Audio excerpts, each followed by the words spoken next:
Será que as antigas civilizações eram mais avançadas do que a nossa hoje em dia? Por diversas vezes, historiadores e arqueólogos indagam com essa questão. Mas se eles eram tão adiantados, onde está a prova de tanta tecnologia? Onde estão as torradeiras, os fornos de micro-ondas e os aparelhos de televisão?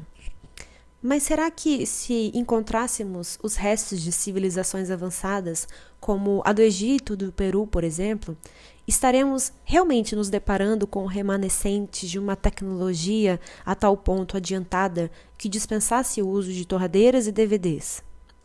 Talvez eles estivessem superado a necessidade de viver em um mundo exterior, desordenado e complexo.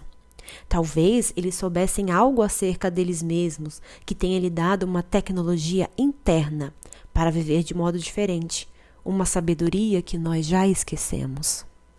E enquanto eu refletia sobre essas questões, um dia me deparei com um nativo, guardião da sabedoria, que me contou uma história.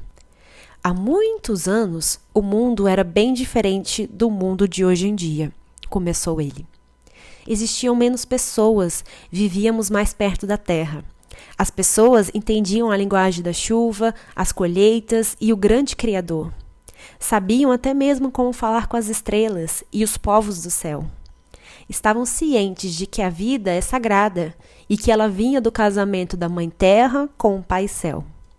Era uma época em que tudo estava em equilíbrio e as pessoas eram felizes. Mas então, alguma coisa aconteceu. Ninguém realmente sabe o porquê, mas as pessoas começaram a se esquecer de quem elas eram. E ao se esquecerem, começaram a se sentir separadas da terra, separadas umas das outras e até mesmo de quem as havia criado. Elas ficaram perdidas, vagando pela vida sem nenhuma direção ou destino. E nesse estado de segregação, acreditavam que devia lutar para sobreviver aqui neste mundo, para defender-se das mesmas forças que lhe concederam a vida, que tinham aprendido a viver com tanta harmonia e confiança. Logo, elas passaram a se proteger energicamente do mundo em que elas viviam, em vez de simplesmente viver em paz com o mundo que estava dentro delas. E enquanto eu via essa história, eu percebi o quanto ela ressoava dentro de mim, e como eu ressoava quando eu entendi a descrição perfeita de como procederam os seres humanos hoje em dia. Como nós gastamos centenas de milhões de dólares todos os anos nos defendendo de doença, tentando controlar a natureza, nos desconectando do mundo natural. Mas antes que eu prosseguisse com os meus pensamentos, o guardião continuou. Ainda que eles tenham esquecido quem eles eram, intimamente, a dádiva de seus ancestrais continuava existindo dentro deles. Ainda que a memória vivendo dentro deles, durante a noite, quando dormiam e sonhavam, eles acessavam essa sabedoria. Eles sonhavam que tinham o poder de cura corporal, de fazer chover quando necessário e de falar com os ancestrais. Eles sabiam que, de algum modo, poderiam encontrar, mais uma vez, seu antigo lugar no mundo material.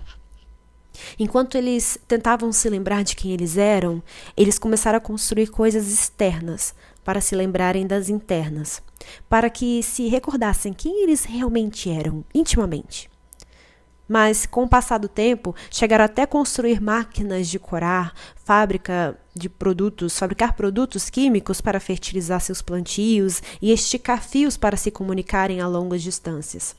E quanto mais eles se distanciassem de seus poderes interiores, mais travavam a sua vida e mais acreditavam que coisas lhe trariam felicidade. E enquanto eu escutava, eu percebia o paralelo inconfundível entre a narração sobre essas pessoas e a nossa civilização hoje. A nossa civilização ficou impregnada de sentimentos de impotência quanto a nos prestar atenção ou fazer o mundo melhor.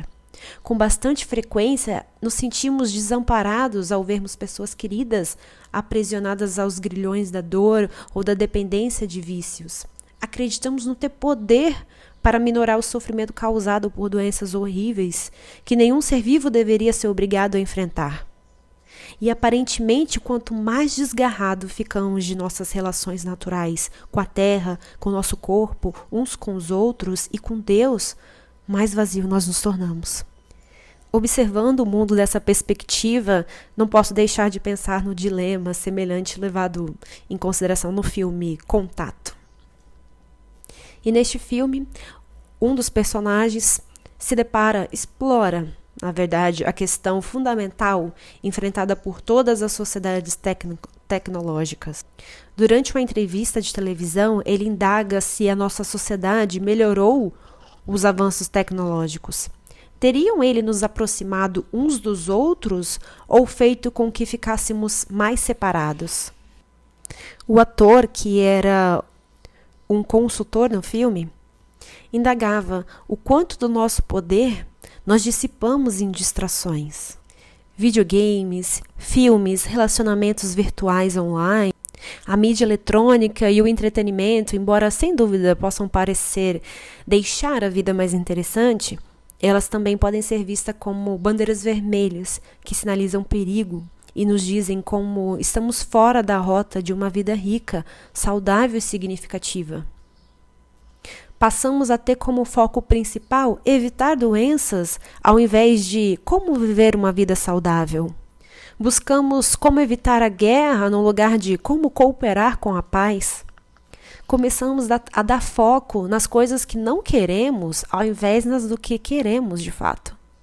Isso nos mostra como fizemos a opção do caminho da sobrevivência e dessa forma ninguém é verdadeiramente feliz. Ninguém vence realmente. E então, curiosa como estava, perguntei ao guardião, como a história termina? As pessoas encontram finalmente o poder e se lembram de quem elas eram?